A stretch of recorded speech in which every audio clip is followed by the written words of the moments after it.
Let's say the exclusion zone is the biggest, biggest radio environmental reserve on this planet, on planet Earth. Sergiy, well, if we're having this discussion, I'd like to say from the very beginning that I slightly disagree with Olena.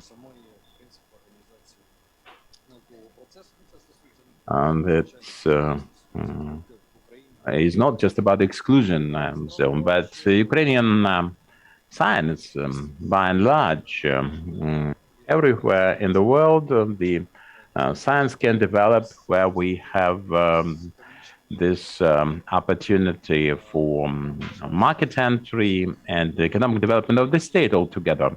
At this point, there is no connection between the research and scientific developments on the one hand and commercialization on the other hand. We have to create some economic levers, I'd like to say, to influence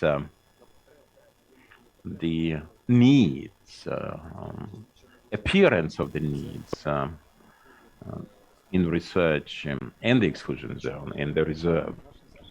That's the principal problem for our institute, the Institute of Security and Safety, the nuclear energy sector. We actually do all the examination and maintenance of the sarcophagus. Our institution is scientific and research organization, and there is this need in qualified scientific examination and proof that the facility in question is safe. And this is to be preserved because we have this shelter facility that exercises this continuous influence, presents this exposure. There's the system of information control, a whole set of systems working online that should be maintained, should be serviced, and should be studied themselves. So this is a short, a brief example of the needs that we try to accommodate at our institute. We need a strategy, a program with the long-term specific real goal that should be set by the state before the researchers and scientists, and also before the administration of the Chernobyl zone. What should be the result of this final conversion of this zone? And of course, it's about 2,000 square kilometers of the territory where people can have only a limited presence. But there's the central part of the zone that will be never converted back to any kind of economy. So the enclosed zone and the future of the shelter facility is a big question mark also for the scientists. Now, a couple of clarifying questions. This long-term strategy, for how long is it designed? At least until the end of operations for the new safe confinement, at least 100 years. That's my opinion anyway. Yes, so we are all voicing just our opinions here about this interrelation with the business, big business. Can we extrapolate for other scientific areas? We have to, and that will be function and effectively operate only when and where we can solve some real economic, safety, security, and social issues which are caused by the Chernobyl phenomenon. Otherwise, we will have this decline and degradation, gradual slide down. Of course, there are some problems with the wildlife, the natural environment, and this radioactive contamination is of great interest for science. We can simulate any kind of process that start with the facilities of energy sector, and in that respect we can use that.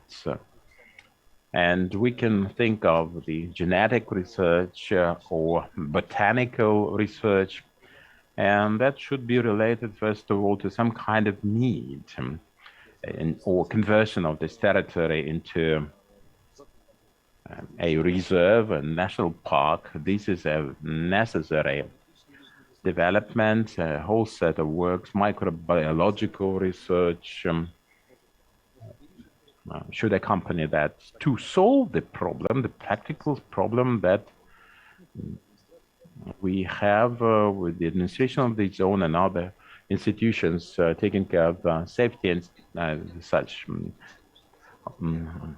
areas. Olena, I suppose you have a different opinion.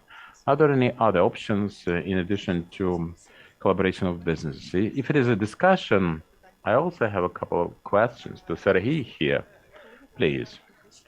If you tell that we need this cooperation with business, the radioactive safety, nuclear safety is an issue in its own right, especially for Ukraine nowadays.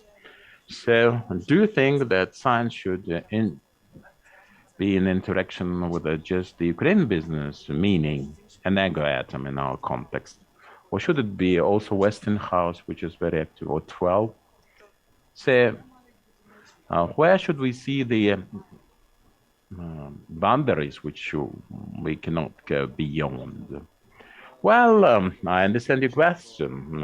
It's a perfectly legitimate one. I'm talking about the economic interest there, and the cooperation in the economic sphere.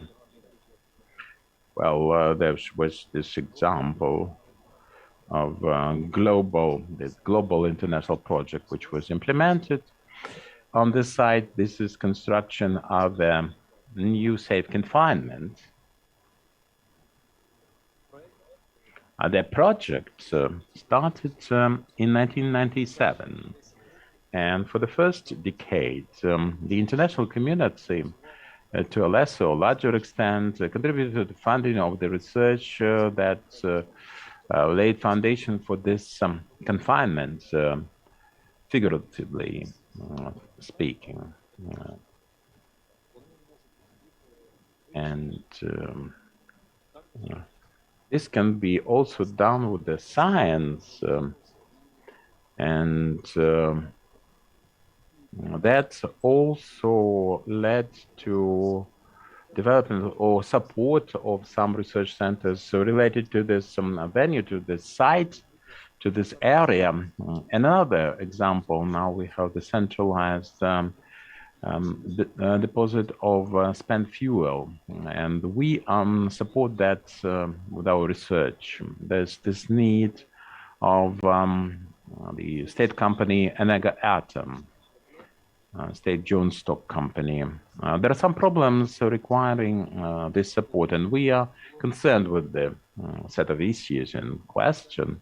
And we developed a special concrete composition for the storage facility to deposit spent fuel. The international experience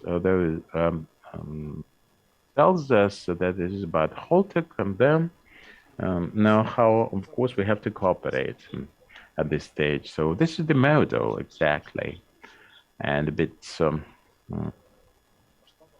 simplified, not on a big scale, but we have to cooperate with other sectors like radioecology, botany, and environmental studies in a broader context. For the Chernobyl reserve, that will be one of the models of this.